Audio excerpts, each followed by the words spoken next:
कुर्बत भी नहीं ठीक है अब यार के साथ, कुर्बत भी नहीं ठीक है अब यार के साथ, जख्म खाओगे खेलोगे जो तलवार के साथ। कुर्बत भी नहीं ठीक है अब यार के साथ, जख्म खाओगे खेलोगे जो तलवार के साथ। और एक आहट भी मेरे घर से उभरती है अगर, एक आहट भी मेरे घर से उभरती है अगर, लोग कान अपना लगा लेते हैं दीवार के साथ। आदाब अर्ज़ है दोस्तों, मैं आपका दोस्त आयतुल्लाह आयत उर्दू लवर्स यूट्यूब चैनल पर आप तमाम दोस्तों का पुरजोश इस्तकबाल करता हूँ। दोस्तों, ये 6th क्लास के एनसीईआरटी की हिस्ट्री है। आप वीडियो स्किप ना करें, आप 2 मिनट मेरी बात सुने। आप ये मत सोचें कि 6th क्लास को क्या पढ़ेंगे, हम तो ग्रेजुएशन किए हुए हैं, हम तो एमए किए हुए हैं, तो ऐसा आप नहीं सोचें। आप 2 मिनट मेरी बात को सुने। आप उर्दू मीडियम के स्टूडेंट हैं, उर्दू मीडियम के, तो सबसे पहले कुछ वर्ड्स हैं जो कि आप हिंदी में पढ़ते आए हैं, तो उसकी उर्दू आपको मालूम नहीं होगी। बहुत ऐसे वर्ड्स हैं, तो इसको पढ़ने का एक तो वो मकसद है। दूसरा ये कि आप ये मत सोचें कि 6th क्लास से सवाल नहीं आता है। यहाँ एक चैप्टर में मैं सिर्फ 3 से 4 मिनट ही लगाऊंगा, लाइन बाय लाइन में पढ़ूंगा नहीं। ठीक है दोस्तों, जो अहम है, जहाँ से सवाल आया हुआ है, सिर्फ वो मैं पॉइंट आउट कर दूंगा कि भाई यहाँ से सवाल आ चुका, आप इसको आप देख लीजिए। तो ये हो गया। और इसके अलावा क्या है दोस्तों कि इसमें आपको ये है कि अगर आप इसको एक बार पढ़ लेंगे ना, आपको पढ़ना है, ये आप जान लीजिए। आपको अगर आप चाहते हैं कि बीपीएससी का पीटी जो है आप पास करें, तो वो आपको पढ़ना होगा और 6th क्लास से पढ़ना होगा, ताकि चीज़ें अच्छे से क्लियर हो जाए। तो यहाँ पे हम एक चैप्टर में सिर्फ 4-5 मिनट लगाएंगे और सिर्फ अहम जो है, जो कि इम्पोर्टेंट है, वो मैं पॉइंट आउट कर दूंगा। और इसके अलावा क्या है दोस्तों कि जो मुश्किल वर्ड आ रहा है, वैसे आप खुद भी पढ़ सकते हैं, इसको आप खुद भी पढ़ सकते हैं। लेकिन अगर आप मेरे साथ पढ़ेंगे, मैं आपको ये पढ़ा नहीं रहा हूँ, मैं ये कह रहा हूँ कि अगर आप मेरे साथ पढ़ेंगे तो होगा क्या कि कोई अगर मुश्किल वर्ड आ रहा है, कोई ऐसा वर्ड आ रहा है, तो उसको मैं यहाँ पे एक्सप्लेन कर दूंगा, तो इससे जाहिर हो जाएगा, आपके लिए वाज़ह हो जाएगा, क्लियर हो जाएगा। तो ये नए लर्नर्स के लिए है और ख़ास करके मदरसा के स्टूडेंट्स के लिए है, क्योंकि मैं चाहता हूँ कि मदरसा के स्टूडेंट्स उर्दू मीडियम से तैयार हुए और जीएस सारा वो लिखे उर्दू मीडियम में। तो बस एक सरसरी नज़र इस पर मैं डालूँगा और जो अहम है वही पढ़ूंगा। तो एक चैप्टर है, ये पहला बाब है, ये आप देख सकते हैं। तो अब देखिए, इसमें ये पूरा मैं नहीं पढ़ने जा रहा हूँ, ये आप अगर आप पढ़ना चाहें आप पढ़ सकते हैं, वीडियो स्किप करके, रोक करके। और यहाँ देखिए, ये है नर्मदा नदी।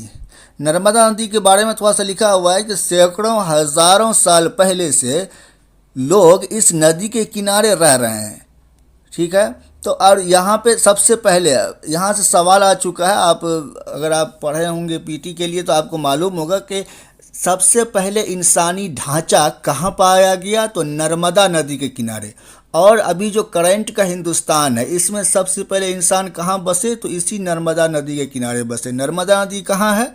नर्मदा नदी गुजरात में है। और आपका जो वो मुजस्मा बना है, क्या नाम मुजस्मे का, स्टैच्यू ऑफ यूनिटी, तो वो कहाँ है? नर्मदा नदी के ही किनारे है वो बना हुआ।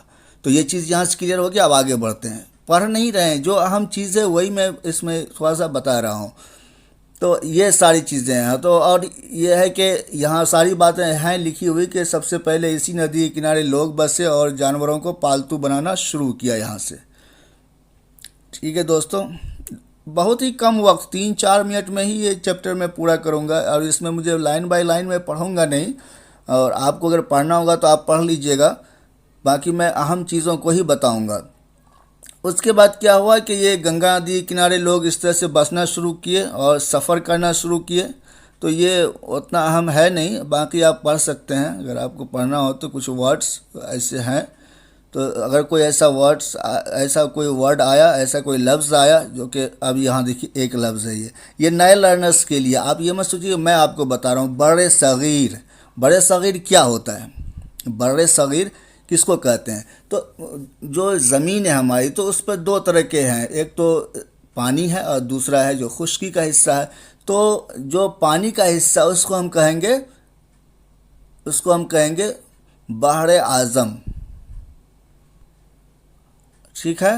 और जो इसका हिस्सा है, खुश्की का हिस्सा है, जैसे बहरे आज़म, बहरे आज़म पानी का हिस्सा, और बर्रे आज़म, बर्रे आज़म ये खुश्की का हिस्सा हुआ। तो आज़म कहते हैं बड़ा को, और अगर हम कहते हैं बर्रे सगीर, तो बर्रे सगीर क्या हुआ, सगीर कहते हैं छोटा को, कबीर कहते हैं बड़ा को। तो बर्रे सगीर यानी कि ज़मीन का वो खुश्की का वो हिस्सा जो छोटा हो, जो छोटा हो, तो उसको हम बर्रे सगीर बोलते हैं। जब बर्रे सगीर की बात करते हैं तो अपना इंडिया, पाकिस्तान, अफ़गानिस्तान और आसपास के कंट्री जो बांग्लादेश हो गया, जो और नेपाल हो गया, भूटान हो गया और श्रीलंका हो गया, तो ये सारा जो आप देखेंगे मैप पर, आप देखिएगा वर्ल्ड मैप पर, तो एक जो पूरा ज़मीन का बड़ा सा टुकड़ा है, तो इसको हम कहते हैं बर्रे सगीर। जब बर्रे सगीर अगर कहीं पे वर्ड आ रहा है तो आप ये सारा आप मिला करके समझिएगा कि अफ़गानिस्तान, पाकिस्तान, बांग्लादेश और वो आसपास के जो कंट्री हैं, नेपाल वगैरह, वो सारा, बर्मा वगैरह सारा, ठीक है दोस्तों। अब आगे बढ़ते हैं, और यहाँ से ये मुल्क के बारे में है कि मुल्क का नाम कैसे पड़ा, तो ये आप जान ही रहे होंगे, तो इस पर टाइम नहीं ख़राब करना है। माजी के बारे में हुसूल मालूमात, और ये है कि, और यह देखिए, ये है शिलालेख। हिंदी में शिलालेख जानते होंगे आप, अशोक के शिलालेख आप पढ़े होंगे, तो उसको हम कुतबा बोलते हैं, कुतबा, ऐसे कुतबा।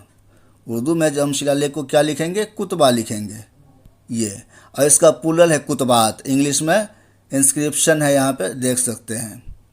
तो यही सब टर्म्स है, यही सब टर्म्स है। अगर आप शिलालेख लिखेंगे उर्दू में तो मज़ा नहीं आएगा, मार्क्स भी नहीं आएगा, तो आपको कुतबा लिखना है। तो ये सारी चीज़ें हैं, और इसके बाद क्या तुम अंदाज़ा लगा सकते हो कि सख्त सतह पर तहरीर कुदा, अब ये इसके है कि जो हम कुंदा करते हैं, कोई चीज़ को खोद करके लिखते हैं पत्थर पर, तो उसी चीज़ का जिक्र है यहाँ पे। तो उस ज़माने में कुछ अलग तरह से लिखा जाता था, पत्थर पे लिखा जाता था, और कई बार जो है दरख्त के छाल पे लिखा जाता था। तो वही सारी बातों का इसमें ज़िक्र है। तो जहाँ से कि जो कि अहम है वही मैं पढ़ूँगा या बताऊँगा आपको। ये नहीं कि हम लाइन बाय लाइन पढ़ रहे हैं बच्चों के जैसे, तो ऐसा हम नहीं करेंगे। हालांकि पढ़ने का तो वही तरीका है कि आप सारी चीज़ों को आप पढ़िए उस तरह से जो कि तरीका है पढ़ने का। लेकिन यह है कि 6th 7th या 8th क्लास को हम उस तरह से पढ़ सकते हैं। बाकी ये 6th क्लास है, तो इसमें काम की चीज़ें कम हैं। अगर आप कंपेयर करके देखें 7th क्लास से 6th, और मतलब 8th क्लास 9th 10th से, तो यहाँ पे काम की चीज़ थोड़ा कम है। तो एक चीज़ और यहाँ पे मुझे मिली थी, तो जैसे कि हिमालय के आसपास जो दरख्त पाए जाते हैं, तो वो उसका कुछ नाम होता है, तो वो भी याद रखने की चीज़ है कि यहाँ है, इस जगह है। तो आप यहाँ से आप देख करके और याद रखिए इसको, क्योंकि ये बहुत ज़रूरी है। कई बार पूछा भी है यहाँ से, 2-3 नाम दे देगा आपको नीचे में कि हाँ भाई ये इन दरख्तों में से कौन सा दरख्त हिमालय के आसपास पाया जाता है। तो हिमालय वर्ड तो आप जानते होंगे। तो ये देखिए, ये सनोबर का पेड़ है, सनोबर का दरख्त है, सनोबर। तो ये याद रखिएगा कि ये हिमालय के आसपास सनोबर पाया जाता है। और दोस्तों जैसे हिमालय है ना, हिमालय, तो मैं किसी वर्ड को थोड़ा सा तोड़ करके बताने की कोशिश करता हूँ, क्योंकि उससे होगा क्या कि वो हमेशा के लिए आपको याद ही रहेगा। जैसे ये हिमालय वर्ड है, तो इसको मैं जैसा बताऊँ आपको कि हिमालय पहाड़ हर कोई बोलता है, लेकिन इसका मतलब क्या होता है। ये हिंदी वर्ड है दोस्तों, हिंदी वर्ड। और क्या है, हिम। हिम का मतलब जानते होंगे आप, हिम कहते हैं बर्फ़ को, हिम कहते हैं बर्फ़ को। और उसके बाद उसमें जुड़ा हुआ है आलय, आलय, हिम प्लस आलय, ठीक है दोस्तों, हिम प्लस आलय मिल करके बना हिमालय। तो हिम का मतलब तो बर्फ़ हो गया, और आलय का क्या मतलब हुआ, आलय का मतलब हुआ घर, आलय का मतलब घर।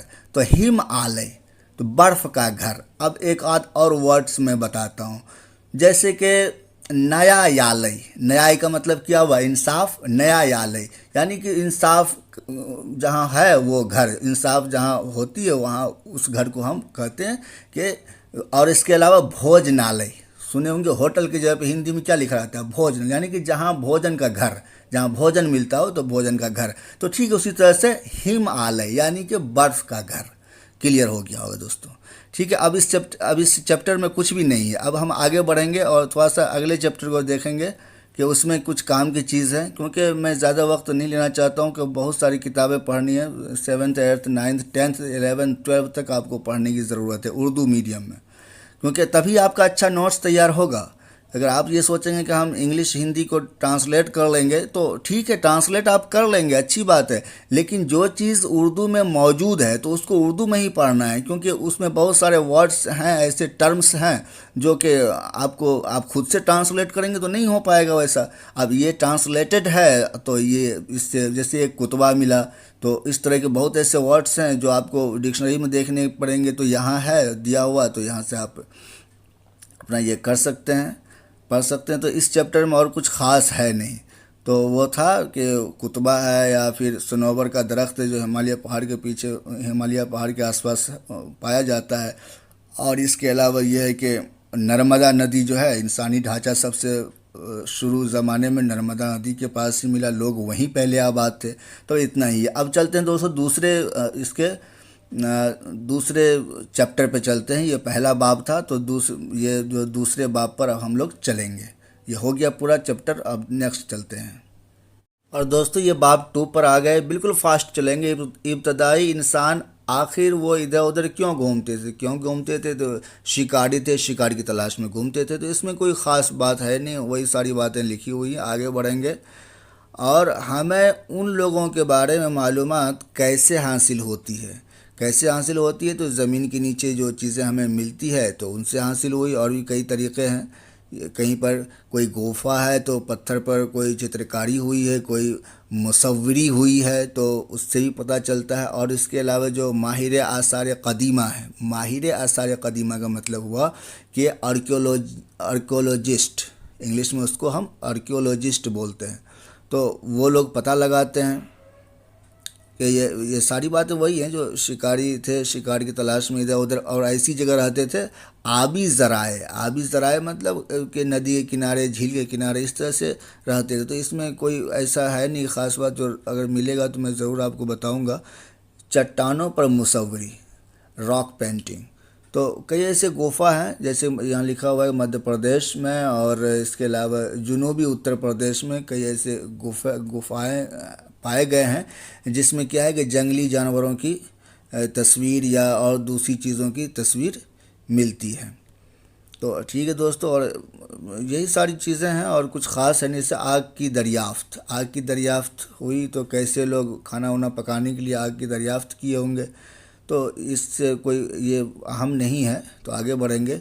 बता रहे ना दोस्तों कि बस एक चैप्टर में आपका 4-5 मिनट लूँगा, उससे ज़्यादा नहीं लूँगा, और वो सारी जो अहम चीज़ें मैं बता दूँगा कि तब्दील होता हुआ माहौल, तो माहौल कैसे तब्दील हुआ, ये सारी चीज़ें हैं कि वो जानवरों का शिकार करते थे, वो भी उनके पीछे पीछे आगे आगे, खाने पीने की आदत, उनके अफजाइश। तो ये सारी चीज़ें अगर आपका दिल करे पढ़ने का तो आप पढ़ सकते हैं, लेकिन मुझे नहीं लगता ये बहुत ही अहम है, उतना अहम है नहीं। खेती और मवेशी पालन की इब्तदा, तो ठीक है, तो खेती और लोग फिर मतलब पालतू जानवर को पालने लग गए, फिर उसके ज़रिए खेती करने लग गए। वो सारी चीज़ें होती रही, फिर रफ्ता रफ्ता तरक्की याफ्ता होते गए, और फिर मुस्तकिल सकूनत इख्तियार कर लिए, एक जगह फ़िक्स हो गए, वहाँ पे रह करके खेती करने लगे। तो वो सारी चीज़ें आप जानते ही हैं, तो कोई ये नहीं है कि। और इसके अलावा ये आप देखिए कि मुस्तकिल सकूनत की तरफ जैसे बढ़ता है, तो वो सारी बातें हैं। और एक गढ़ा घर की तस्वीर ये है, वो बनाने के लिए बोल रहा है। तो और हाँ, ये अहम है। तो इसलिए मैं दोस्तों कह रहा था, अगर आप मेरे साथ पढ़ेंगे तो ये होगा कि मैं ये बताता चलूँगा कि भाई कौन सा अहम है। ये अहम है आपके लिए, मोस्ट इम्पोर्टेंट है। यह है मेहरगढ़ में ज़िंदगी और मौत। तो मेहरगढ़ जो है वो यहाँ देखिए लिखा हुआ है, इसको मैं पढ़ूँगा थोड़ा सा क्योंकि ये अहम है। ये ईरान जाने वाले सबसे अहम रास्ते बोलान दर्रा के पास एक जरखेज़ मैदानी इलाका है। आपसे पूछा जाएगा कि मेहरगढ़ के पास, मेहरगढ़ के करीब का दर्रा कौन सा है? बोलान दर्रा है। ये याद रखिएगा, बोलान दर्रा के पास है मेहरगढ़, ठीक है। और वो रास्ता ईरान जाने के रास्ते में पड़ता है। और यहाँ के मर्द और औरत ने इस इलाके में सबसे पहले सबसे पहले जौ, गेहूँ उगाना और भेड़ बकरी पालना सीखा। मेहरगढ़ सबसे अहम है। सबसे पहले जो पशुपालन या मवेशी को पालने की जो परंपरा शुरू हुई या मवेशी पालने की इब्तदा हुई तो इसी मेहरगढ़ से हुई। तो ये आप याद रखिएगा। ये उन कदीम तरीन गांव में से एक है जिनके बारे में हम जानते हैं। यहाँ मुख्तलिफ़ किस्म के जानवरों की हड्डियाँ दस्तयाब हुई हैं। कहाँ? मेहरगढ़ में, ठीक है दोस्तों। और उन हड्डियों में किस किस जानवर की हड्डी? उसमें हिरन और सूअर जैसे जंगली जानवरों, भेड़ बकरियों की हड्डियां हैं। मेहरगढ़ में इसके अलावा मुरब्बा या मुस्ततील नुमा घरों के बाक़ियात भी मिले हैं। हर घर में 4 या उससे ज़्यादा कमरे हैं, ठीक है, और जिनमें से कुछ गालिबन ज़ख़ीरा करने के आते, यानी स्टोर रूम था कुछ। जब किसी का इंतकाल हो जाता है तो अजीज़ अकारिब और दोस्त व अहबाब एहतराम जताते हैं। लोगों का अक़ीदा है कि मरने के बाद भी ज़िंदगी होती है, लिहाजा कब्रों में मरने वालों के साथ कुछ सामान भी रखे जाते थे। कहाँ? मेहरगढ़ में। और आगे देखिए, मेहरगढ़ में ऐसी मुतअद्दिद कब्रें दरियाफ़्त हुई हैं, इस तरह की कब्रें दरियाफ़्त हुई हैं जिसको खोदने से ऐसा लगता है कि भाई मुर्दे के साथ जो है उसमें उनका सामान भी रख दिया गया है। एक कब्र में एक मुर्दे के साथ एक बकरी को भी दफनाया गया था। तो अब ये सवाल इस तरह से यहाँ से पूछ सकता है कि हाँ भाई कहाँ पे है कि कब्र में जो है मुर्दे के साथ बकरी को भी दफनाने का मिला है कि हाँ भाई बकरी को भी दफनाया गया है। तो ये आप याद रखिएगा, मेहरगढ़। मुमकिन है उसे दूसरी दुनिया में मरने वालों के खाने के वास्ते रखा गया हो। तो ये चीज़ ये अहम था तो मैंने बता दिया। और देखिए अब तो ख़त्म ही हो गया, है नहीं, यहाँ से क्वेश्चन आंसर होगा शुरू हुआ। तो ये अहम था यहाँ से, तो ये मैंने बता दिया, हो गया चैप्टर ख़त्म। अब फिर नेक्स्ट चलेंगे। और दोस्तों अब इस वीडियो को अब यहीं तक रखते हैं। नेक्स्ट जो है फिर 1 या 2 में 6th क्लास ख़त्म हो जाएगा। फिर उसके बाद जो है इसी तरह से हम लोग 7th 8th 9th 10th 11th 12th तक चलेंगे। और ये बहुत हम NCERT पढ़ना होगा दोस्तों। जो कि PT कई बार निकाल चुके हैं, मेंस निकाल चुके हैं, उनको भी जो है ना इम्तहान के वक्त में NCERT को दोहराना पड़ता है। तो ये आप मत सोचें कि हमें 6th क्लास है 7th क्लास का ऐसे पढ़ना पड़ रहा। अगर आप ऐसा सोचेंगे तो दोस्तों फिर तो आप सिलेक्शन को भूल ही जाइए।